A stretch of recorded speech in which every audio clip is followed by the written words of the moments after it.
ಜಾಹ್ನವಿ ಮತ್ತು ಅಶ್ವಿನಿ ಇವರಿಬ್ಬರಿಗೆ ಸುದೀಪ್ ಸರ್ ವೀಕೆಂಡ್ನಲ್ಲಿ ಕೆಲವು ಕಿವಿ ಮಾತುಗಳನ್ನು ತುಂಬ ಪ್ರೀತಿಯಿಂದ ಹೇಳಿದ್ರು. ಅವರಿಬ್ಬರು ಮತ್ತೆ ಅದೇ ಚೇಂಜಿಂಗ್ ರೂಮ್ಗೆ ಹೋಗಿ ಪಿಸು ದನಿಯಲ್ಲಿ ಮಾತನಾಡಿದಾಗ ಬಿಗ್ ಬಾಸ್ ವಾರ್ನಿಂಗ್ ಅನ್ನು ಕೊಟ್ಟರು. ಅದನ್ನೇ ಮತ್ತೆ ಮುಂದುವರಿಸಿರುವ ಕಾರಣಕ್ಕೆ ಬಿಗ್ ಬಾಸ್ ನೇರವಾಗಿ ಇಬ್ಬರನ್ನ ನಾಮಿನೇಟ್ ಮಾಡ್ತಾರೆ ಹಾಗೂ ಅವರ ಹಣೆ ಮೇಲೆ ನಾಮಿನೇಟೆಡ್ ಅನ್ನುವಂಥ ಸ್ಟಿಕ್ಕರ್ನ. ಯಾಕಂದರೆ ಯಾವಾಗ ಗಿಲ್ಲಿ ಕಾಲ್ ಮೇಲೆ ಕಾಲು ಹಾಕಿದಾಗ ನೀವು ಎದುರುಗಡೆ ಹೋಗಿ ಸಾರಿ ಕೇಳೋದಕ್ಕೆ ಕಷ್ಟ ಆಗುತ್ತೆ ಅಂತ ಯೋಚನೆ ಮಾಡ್ತಿರೋ ಹಾಗೆ ಒಬ್ಬ ಗುಲಾಮ ಅಂತ ಅನ್ನಿಸ್ಕೊಂಡ ವ್ಯಕ್ತಿ ಅದನ್ನು ಕ್ಲೀನ್ ಮಾಡಬೇಕಾದ್ರೆ ನೀವು ಸಹಿತ ಕಾಲ್ ಮೇಲೆ ಕಾಲು ಹಾಕಿ ಕೂತಿದ್ರಿ ಅನ್ನೋದನ್ನು ಗಮನಿಸಬೇಕು. ನಮಸ್ಕಾರ, ಸ್ಪೀಟ್ಲೆಸ್ ಕರ್ನಾಟಕದ ವಿಶೇಷ ಕಾರ್ಯಕ್ರಮಕ್ಕೆ ಸ್ವಾಗತ. ನಾನು ನಿಮ್ಮ ಕಿರಿಕೀರ್ತಿ. ಬಿಗ್ ಬಾಸ್ ಪ್ರತಿದಿನ ತನ್ನ ಉತ್ಸಾಹ ಮತ್ತು ಮನೆಯ ಹೀಟನ್ನು ಜಾಸ್ತಿ ಮಾಡ್ತಾನೆ ಬರ್ತಾ ಇದೆ.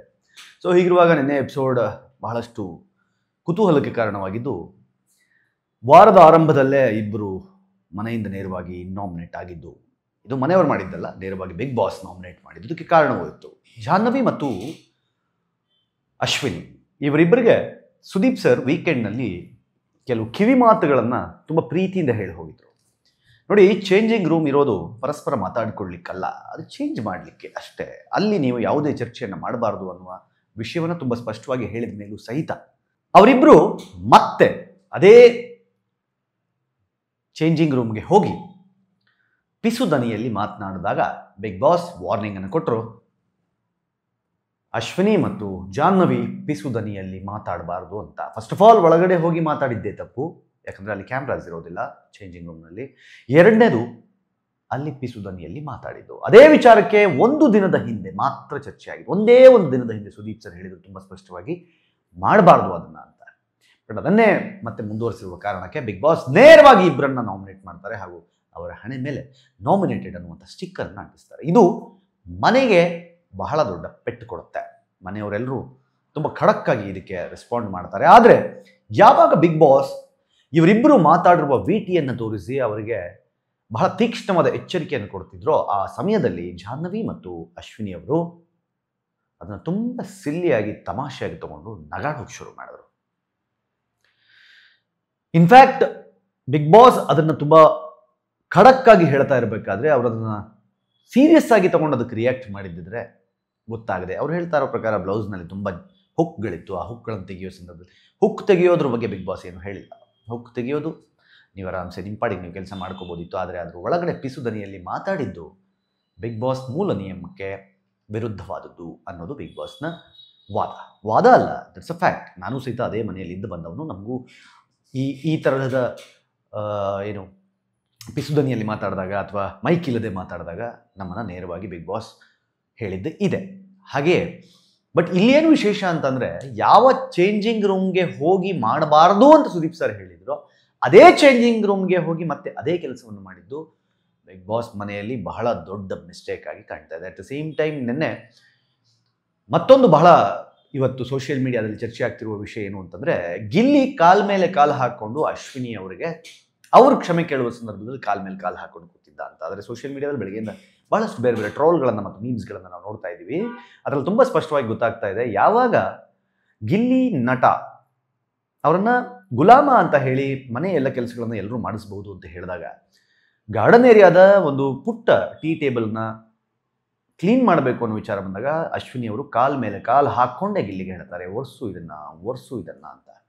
ಗಿಲ್ಲಿ ಆ ವಿಷಯವನ್ನು ಗಮನದಲ್ಲಿ ಇಟ್ಕೊಂಡು, ಅದು ಮ್ಯಾನ್ ಈಗೋ ಅಂತ ಇರುತ್ತಲ್ಲ, ಹಿ ವೆಯ್ಟೆಡ್ ಫಾರ್ ದ್ಯಾಟ್. ಅದಾದ ಕೂಡಲೇ ಮನೆಯಲ್ಲಿ ಯಾರು ಮೂಲ ನಿಯಮಗಳನ್ನು ಪದೇ ಪದೇ ಮರೀತಾರೆ ಅಂತ ಹೇಳಿದಾಗ ಅಶ್ವಿನಿ ಅವರಿಗೆ ಅದನ್ನು ಕೊಟ್ಟಾಗ ಬಿಗ್ ಬಾಸ್ ಹೇಳ್ತಾರೆ ಮನೆಯವರ ಪ್ರತಿ ಸದಸ್ಯರ ಹತ್ರ ಹೋಗಿ ಕ್ಷಮೆ ಕೇಳಬೇಕು ಅಂತ. ಆಗ ಗಿಲ್ಲಿಯ ಹತ್ರ ಬಂದಾಗ ಗಿಲ್ಲಿ ಕಾಲ್ ಮೇಲೆ ಕಾಲು ಹಾಕಿ ಕೂತಿರ್ತಾರೆ.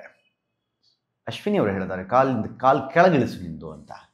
ಇಲ್ಲಿ ಸೋಷಿಯಲ್ ಮೀಡಿಯಾದಲ್ಲಿ ಮಾತಾಡ್ತಿರುವಂತಹ ಚರ್ಚೆ, ವಯಸ್ಸಿನ ಅಂತರಗಳು ಆ ಕಡೆ ಇಟ್ಕೊಂಡು ಮಾತಾಡೋದಾದರೆ ಈ ಮನೆಯೊಳಗಡೆ ತುಂಬ ಕ್ಲಾರಿಟಿ ಇದೆ. ಸಾಕಷ್ಟು ಜನರಿಗೆ ಆಡ್ತಾ ಇರುವಂಥ 25 ವರ್ಷದ ಹೆಣ್ಣು ಮಗುಗೂ ಅಲ್ಲಿ ಕ್ಲಾರಿಟಿ ಇದೆ, ನಾನೇನು ಆಡ್ತಾ ಇದ್ದೀನಿ, ನಾನೇನು ಮಾಡ್ತಾ ಇದ್ದೀನಿ ಅಂತ. ಅಟ್ ದ ಸೇಮ್ ಟೈಮ್ ತಾನು ಏನು ಮಾಡ್ತೀನೋ ಅದೇ ತನಗೆ ದಕ್ಕೋದು ಅನ್ನೋದನ್ನು ಮನೆಯ ಕೆಲವು ಸದಸ್ಯರು ಅರ್ಥ ಮಾಡಿಕೊಳ್ಬೇಕಾದ ಪರಿಸ್ಥಿತಿ ಇದೆ. ಯಾಕಂದರೆ ಯಾವಾಗ ಗಿಲ್ಲಿ ಕಾಲ್ ಮೇಲೆ ಕಾಲು ಹಾಕಿದಾಗ ನೀವು ಎದುರುಗಡೆ ಹೋಗಿ ಸಾರಿ ಕೇಳೋದಕ್ಕೆ ಕಷ್ಟ ಆಗುತ್ತೆ ಅಂತ ಯೋಚನೆ ಮಾಡ್ತಿರೋ ಹಾಗೆ ಒಬ್ಬ ಗುಲಾಮ ಅಂತ ಅನ್ನಿಸ್ಕೊಂಡ ವ್ಯಕ್ತಿ ಅದನ್ನು ಕ್ಲೀನ್ ಮಾಡಬೇಕಾದ್ರೆ ನೀವು ಸಹಿತ ಕಾಲ್ ಮೇಲೆ ಕಾಲು ಹಾಕಿ ಕೂತಿದ್ರಿ ಅನ್ನೋದನ್ನು ಗಮನಿಸಬೇಕು. ಇದನ್ನು ಜನ ಗಮನಿಸ್ತಾ ಇದ್ದಾರೆ. ಹಾಗಾಗಿ ಎಲ್ಲವನ್ನ ನಾವು ತುಂಬ ಸೂಕ್ಷ್ಮವಾಗಿ ಬಿಗ್ ಬಾಸ್ ಮನೆಯೊಳಗಡೆ ದಿನ ಪ್ರತಿದಿನ ಬಿಗ್ ಬಾಸ್ನ ತೀವ್ರತೆ ಜಾಸ್ತಿ ಆಗ್ತಿದೆ ಅಂತ ನಾನು ಅದಕ್ಕೆ ಹೇಳಿದೆ. ಯಾವ ಧ್ರುವಂತ್ಗೆ ಕಿಚ್ಚ ಸುದೀಪ್ ಅವರು ರಕ್ಷಿತಾ ಹಾಗಿರೋದು ನಮ್ಗೆ ಓಕೆ, ನಮ್ಗೆ ಅದು ಇಷ್ಟ ಅನ್ನೋ ಥರ ಮಾತಾಡಿದ ಮೇಲೂ ಸಹಿತ ಮತ್ತೆ ನೆನ್ನೆ ಧ್ರುವಂತ್ ರಕ್ಷಿತಾಳನ್ನ ಟಾರ್ಗೆಟ್ ಮಾಡಿಕೊಂಡು ಅವಳು ನಾಟಕ ಮಾಡ್ತಾಳೆ, ಮತ್ತೆ ಅವಳ ಮಾತಾಡುವ ಶೈಲಿಯನ್ನು ಮತ್ತು ಅವಳ ಯೂಟ್ಯೂಬ್ ಚಾನಲ್ನ ಮಾತಾಡಿದ್ದು ಬಹಳ ಹೊಡೆತ ಕೊಡುತ್ತೆ ಹೊರಗಡೆ. ಆದರೆ ಮನೆಯೊಳಗಡೆ ಇದ್ದವರಿಗೆ ಹೊರಗಡೆ ಹೇಗಿದೆ ವೇವ್ ಅನ್ನೋದು ಗೊತ್ತಾಗೋದಿಲ್ಲ.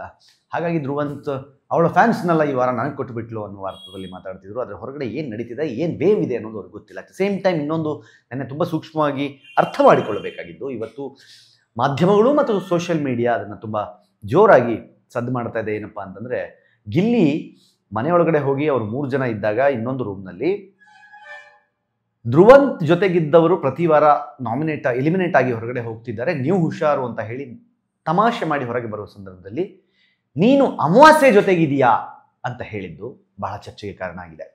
ಯಾಕಂದರೆ ಒಬ್ಬ ವ್ಯಕ್ತಿಯ ಚರ್ಮದ ಬಣ್ಣದ ಆಧಾರದ ಮೇಲೆ ಒಬ್ಬರನ್ನ ಕರೆಯೋದು ಅಷ್ಟು ಸುಲಭಕ್ಕೆ ಯಾರೂ ಒಪ್ಕೊಳ್ಳಿಕ್ಕಿಲ್ಲ.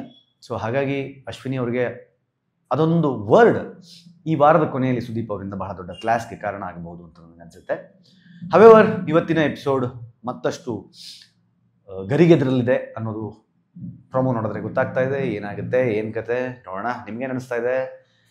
ಬಿಗ್ ಬಾಸ್ ಕಮೆಂಟ್ ಮಾಡಿ ಹೇಳಿ. ನೋಡ್ತಾ ಇರಿ ಸ್ವೀಟ್ ಪ್ಲಸ್ ಕರ್ನಾಟಕ. ಇದು ನಿಮ್ಮಿಂದ ನಿಮಗಾಗಿ, ನಿಮಗೋಸ್ಕರ. ಮತ್ತೆ ಸಿಗ್ತೀನಿ. ನಮಸ್ಕಾರ.